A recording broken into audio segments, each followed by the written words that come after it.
जय हिंद दोस्तों। तो आज का टॉपिक है वर्णमाला। तो हम लोग वर्णमाला के अंदर पढ़ रहे थे दोस्तों। स्वर वन पढ़ चुके थे और व्यंजन वन पूरा कर चुके हैं इससे पिछले वीडियो में। तो आज जो हम लोग पढ़ेंगे अयोगवाह। अयोगवाह क्या होता है? अयोगवाह एक प्रकार का चिन्ह है दोस्त, जिसका प्रयोग हम वर्णों में करते हैं। अयोगवाह अनुस्वर और विसर्ग। अयोगवाह एक प्रकार के चिन्ह होते हैं जिनका प्रयोग हम वर्णों के साथ करते हैं। अयोगवाह चिन्ह का अस्तित्व वर्णों के साथ होता है। इनका स्वयं में कोई अस्तित्व नहीं होता है। जब भी हम अनुस्वर और विसर्ग सिंगल में लिखेंगे दोस्तों ऐसे, तो इसका कोई अस्तित्व नहीं रहता है। इसलिए हमेशा अनुस्वर और विसर्ग को वर्णों के साथ लिखा जाता है।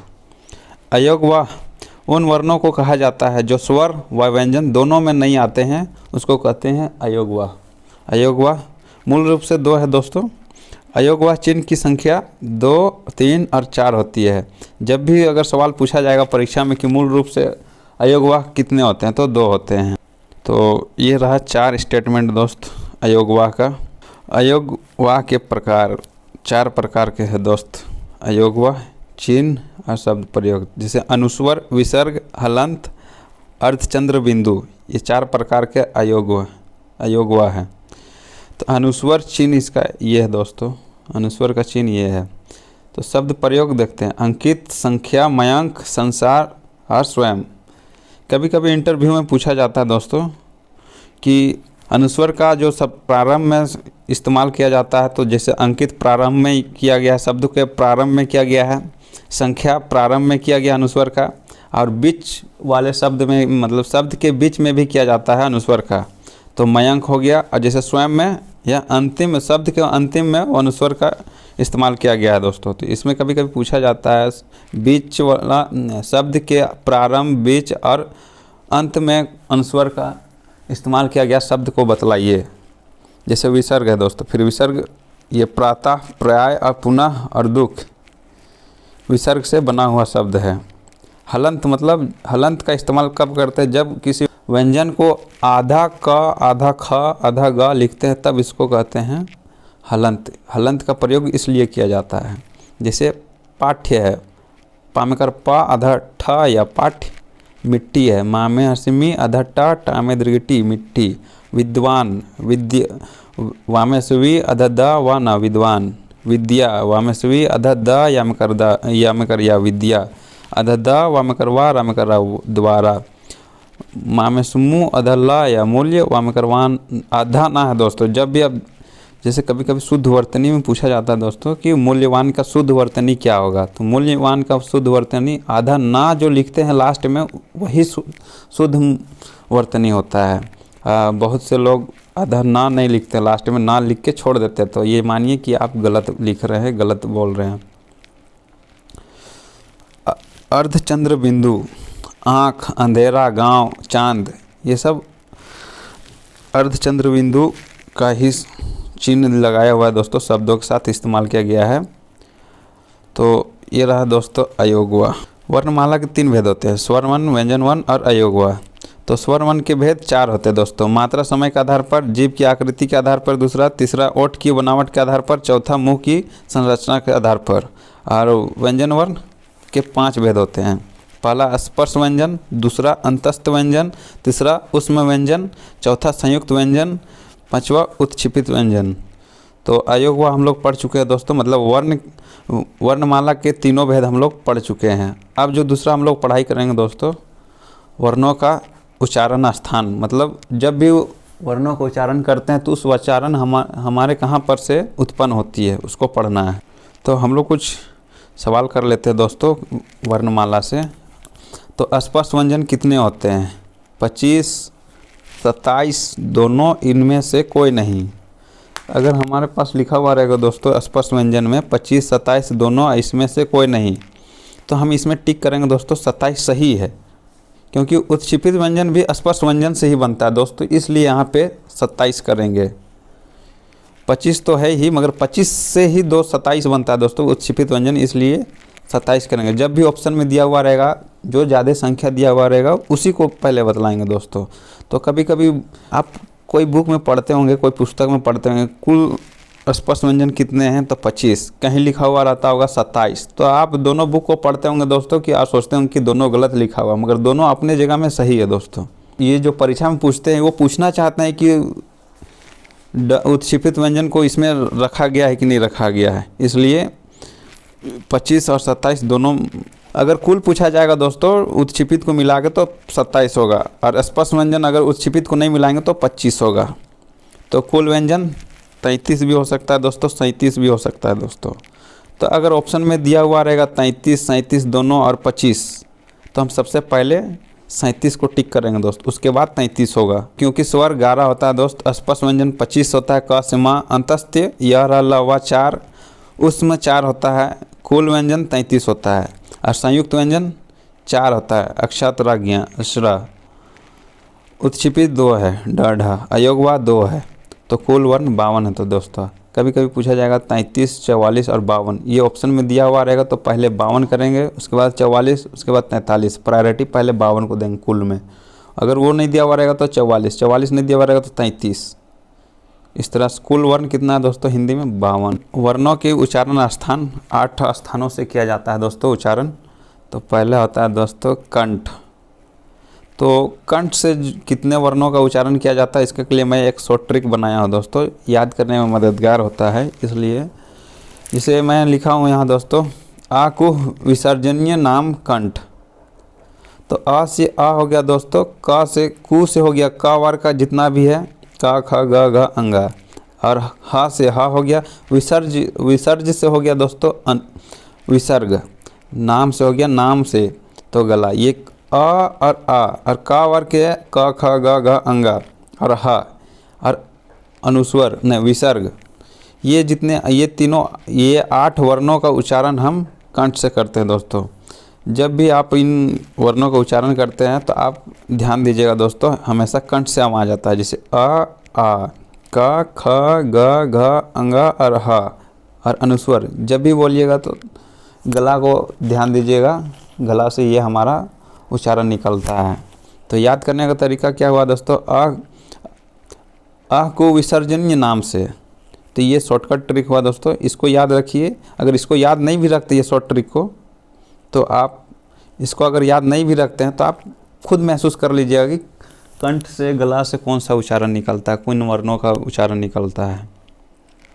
एक स्थान से 8 वर्णों का उच्चारण कर सकते हैं दोस्तों। दूसरा है दोस्तों, जैसे मान लेते हैं सवाल हमसे कैसे पूछा जाता है, कंठ से उच्चारण होने वाला वर्ण पहला देगा ढ ढ, 5 में देगा, तीसरा में देगा आधा ड और चौथा में कोई नहीं।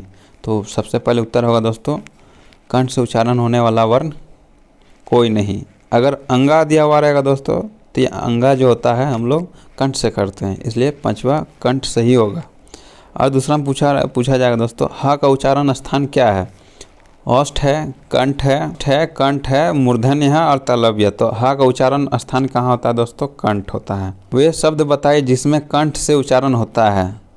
तो कंठ से कौन वर्णों का उच्चारण होता है दोस्तों, क और आ का। तो इसमें शब्द भी होगा कमल और अरुण। अब दूसरा ट्रिक है दोस्तों, इचुए सा नाम तालव्य, मतलब तालु से होता है दोस्तों।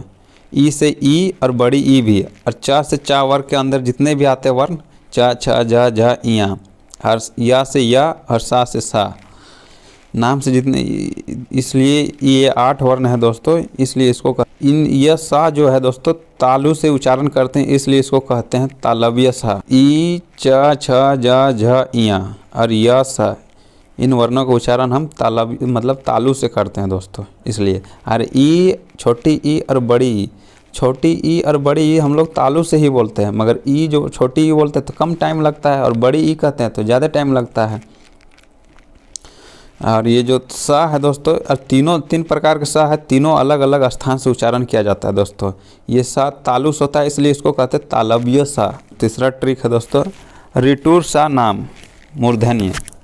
री से हो गया दोस्तों री, छोटी री और बड़ी री। ट वर्ग, टू से हो गया ट वर्ग, ट ठ ड ढ न, और उत्क्षेपित व्यंजन ड और ढ है, तो इसको भी और रा और मूर्धन्य सा। ये सा जो है दोस्तों मूर्ध से बोलते हैं दोस्तों, तो इसलिए इसको मूर्धन्य सा कहते हैं। मूर्धन्य को आप अगर ये ट्रिक नहीं याद करते हैं तो आप इसको ये ऐसे भी आजमा सकते हैं। वर्ण का उच्चारण कीजिए और माथा के ऊपर हाथ को रखिए, ट ठ ड ढ न, ये जितना भी बोलिएगा माथा के ऊपर आपको झंझकार पैदा होगा दोस्तों। तो इससे पता चलेगा कि हाँ ये मूर्धन्य से उच्चारण हो रहा है इन वर्णों का।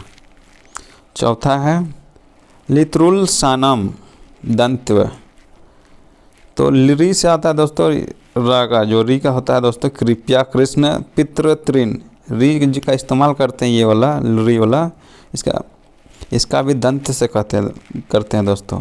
और ता वर्ग के अंतर जितना भी आता है उसको कहते हैं ता था द ध न, ये जो है इसको दांत के सहारा से उच्चारण किया जाता है दोस्तों, इसलिए दंत सा बोला। ये जो सा ये दंत सा है, ये सा का उच्चारण करते हैं तो दांत के द्वारा किया जाता है, इसलिए दंत सा। ला भी, तो ये री वाला ता ध ध न ला सा, ये जो है दोस्तों दांत के सहारे से उच्चारण किया जाता है, इसको इसलिए इसको कहते हैं दंत सा। और पांचवा है दोस्तों उपध्य मान्य नाम औष्ठ। औष्ठ से होंठ से जितने भी वर्णों का उच्चारण करते हैं ये रहा दोस्तों उ प फ ब भ म। आप जब भी बोलिएगा दोस्तों किसी को प फ बोलने वाली है और उसको देखिए उसका ओंठ ऊपर नीचे होता है। जब भी कोई उच्चारण करेगा प फ ब म तो आप देखिए उसको ओंठ को, उसका जो ये उच्चारण होगा ओंठ के मदद से होगा उच्चारण। और ये जो चिन्ह बनाया हुआ दोस्तों उपध्वनि चिन्ह, इसको उपध्वनि चिन्ह कहते हैं दोस्तों। ये हमेशा अधिकतर संस्कृत में किया जाता है, हिंदी में नहीं किया जाता है दोस्तों, मगर इन सभी वर्णों का ओंठ से किया जाता है उच्चारण। छठा है दोस्तों ए दौतो कंठ तालव्य। ये छोटी ए और बड़ी ए ये दोनों का उच्चारण होता है दोस्तों कंठ से और तालव्य से। जो ऐ है बड़ी ऐ है आ का जो उच्चारण होता है कंठ से और ई का उच्चारण होता है तालव्य से, तो इसलिए दोनों मिलकर ऐ बनाया दोस्तों। ए जो है छोटी ए कंठ से होता, आ हम पहले बदलाए दोस्तों, आ का उच्चारण कंठ से होता है और ई का तालव्य सा से। तो ये ए और ऐ ऐसे दो है जो दो स्थानों से उच्चारण किया जाता है, कंठ और तालव्य से। सतवा है दोस्तों ओ दोतो कंठोष्ठ। ओ और औ ये दोनों का उच्चारण दोनों से किया जाता है, कंठ से और ओष्ठ से। कंठ गला और ओंठ दोनों से किया जाता है। आप उच्चारण करके देख लीजिए, ओ और औ का कंठ का प्रयोग भी किया जाएगा और ओंठ का प्रयोग किया जाएगा, इसलिए इसको कहते हैं कंठोष्ठ। ओ जो बना है दोस्तों आ जो आ का उच्चारण होता है कंठ से और उ का उच्चारण होता है ओंठ से, तो दोनों मिलकर आ और उ मिलकर बना है दोस्तों ओ, इसलिए इसको कहते हैं कंठोष्ठ और दो स्थानों से इसका उच्चारण किया जाता है। औ आ और बड़ी उ से, तो आ जो होता है कंठ से और उ का जो उच्चारण करते हैं ओंठ से, तो आ और ओ भी मिलकर होता है दोस्तों औ। वकारस्य दंतस्थ। वह ऐसा वर्ण है दोस्तों जो संयुक्त नहीं है, मगर इसका उच्चारण दो स्थानों से किया जाता है, एक दांत से दूसरा होंठ से। हमसे सवाल में पूछा जाता है दोस्तों वो कौन सा व्यंजन है जो कि संयुक्त नहीं है और दो स्थानों से उच्चारण किया जाता है, तो वह उसका जवाब है दोस्तों वाह।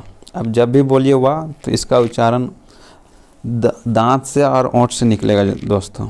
वह वर्ण मात्र है जो दो स्थानों से उच्चारण किया जाता है, जो कि संयुक्त वर्ण नहीं है। अब 9 में आते हैं दोस्तों, 9वां पॉइंट में, जैसे अंगा या ना मा। अब हम आपको पहले ही बतलाए थे दोस्तों नासिक वर्ण कहा जाता है इन सभी को। स्पर्श व्यंजन का प्रत्येक वर्ग का अंतिम वर्ण को नासिकीय वर्ण कहते हैं, क्योंकि इनका जो उच्चारण होता है दोस्तों नाक और मुंह दोनों से किया जाता है, मगर इसका उच्चारण स्थान कंठ से भी किया जाता है दोस्तों, तालव्य से मूर्धन से भी किया जाता है, दांत से ओंठ से, मतलब तालु से मुंह से और दांत से और होंठ से भी किया जाता है। तो का जैसे अंगा पूछ देगा दोस्तों कभी कभी कि अंगा का उच्चारण स्थान क्या है, तो नाक भी होगा, मुंह भी होगा, मूर्धन भी होगा और अन्ना का ये जितना है दोस्तों नासिक तो है, इससे तो हम पहले ही आपको बतला चुके हैं, मगर इसमें जो होगा कभी कभी कंठ दिया हुआ रहेगा दोस्तों, तो कंठ भी सही होगा। इयाँ तालव्य से होता है, तालव्य से भी उच्चारण, तालु से भी उच्चारण होता है, और मूर्धा से भी उच्चारण किया जाता है दोस्तों। जब भी अन्ना कीजिए आप माथा के ऊपर हाथ रखिए, उसमें देखिए झंझकार पैदा होगा, वाइब्रेशन होगा माथा में। ना का आप उच्चारण किए दंत मतलब दांत का मदद से भी ना का उच्चारण किया जाता है। ये तो नासिक है ही, अनुनासिक इसको भी कहते हैं।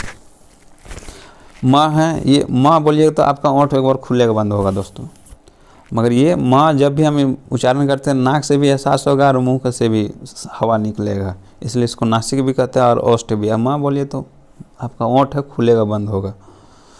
तो दोस्तों आज आप लोग को हम अयोग वाह पढ़ाएँ और वर्णों का उच्चारण स्थान पढ़ाए हैं, तो मुझे उम्मीद है कि आप लोगों को समझ में आया होगा।